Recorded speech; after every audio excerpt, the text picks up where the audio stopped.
Party Group 4 and this is all about 1872 Cavite Mutiny o ang pag-aalsa sa Cavite.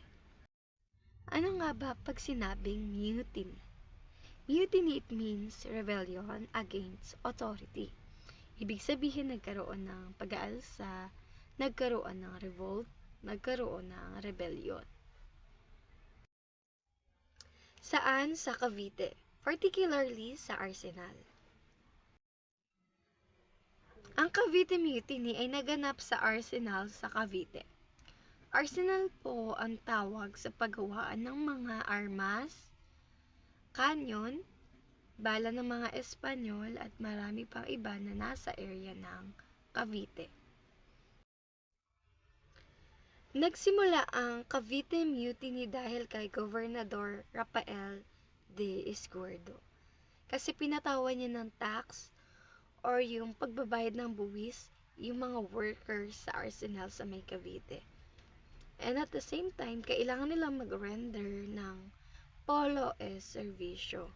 Ang polo e servisyo ito ay ang sa pilitang pagtatrabaho o paggawa.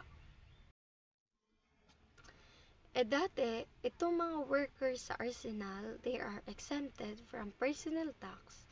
And at the same time, kailangan nilang mag-render ng service sa government o polo e servisyo. And then, ang kwento rito, nung na-receive na nila yung kanilang mga sahod or salary, automatic may deduction. Kaya, lalo silang nagalit, kaya sila nag-alsa, kaya nagkaroon ng rebellion sa Cavite. May dalawang pananaw na isinulat. Ang Filipino version by Pardo de Tavera at Spanish version by Jose Montero y Vidal. Sa Filipino version, sinabi dito na ang Cavite Mutiny ay nangyari dahil ang gobernador ng Espanyol o ang pamumuno ng mga Espanyol noon ay inalisan ng benepisyo at karapatan or privilege ng mga nagtatrabahong Pilipino sa Cavite sa Arsenal. Kaya naman, yung mga tao sa Cavite noong panahong iyon ay nainis at nagalit. And they revolted against the Spaniards na nandun sa Arsenal. So, sa madaling salita, sa Filipino version ng Cavite Mutiny ay pinagmalupitan at inapinanaman ang mga Pilipino ng mga Espanyol. At naramdaman na naman ng mga Pilipino na tinanggalan sila o inalisan sila ng karapatan, kaya naman nagkaroon ng pag-aalsa. Sa Spanish version naman, sinabi rito the Filipinos or the Indios attempts to overthrow the Spanish government. Yung tatlong pare na kinilala bilang Gumbursa, sila lang naman po yung nadamay during urging ng mga Kastila o Fraile laban po dun sa mga nasa politiko. Habang nagkakaroon po ng mutiny sa Cavite, ginamit po ng mga Fraile yung pagkakataon nila upang idamay po yung tatlong pare, which is sila Padre Gomez, Padre Burgos, and Padre Zamora.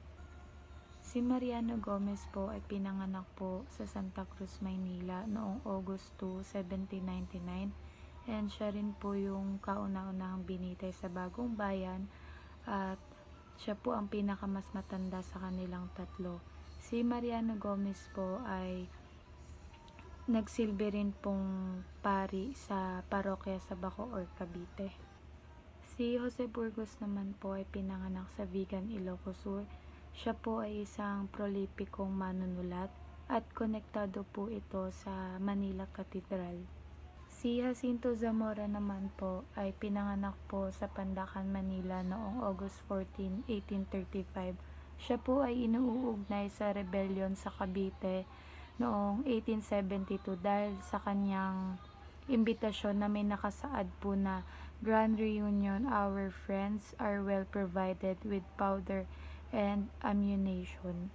Ang tatlong pari po na ito ay pinaglalaban po nila yung karapatan nila bilang isang pare na magkaroon po ng mahalagang katungkulan po sa simbahan na pamumunuan po ng mga Pilipinong pari. Ngunit hindi po ito nagustuhan ng mga paring Espanyol o praile po, kaya nakahanap po sila ng paraan upang maidamay po itong tatlong paring martir sa Cavite Mutiny. Yung mga nadakip po at naaresto po na sundalo sa pag-aalsa is ginamit po ito ng mga praile upang pagsalitain po na may kinalaman po yung Gumbursa sa pag-aalsa na naganap noong 1872 po. Sila Francisco Santual at General Rafael Isaguirre, sila po yung nag-approve ng death sentence para po dun sa tatlong pari. Ito po ay isang mahalagang naganap sa ating kasaysayan na ang naging hatol sa tatlong paring martir.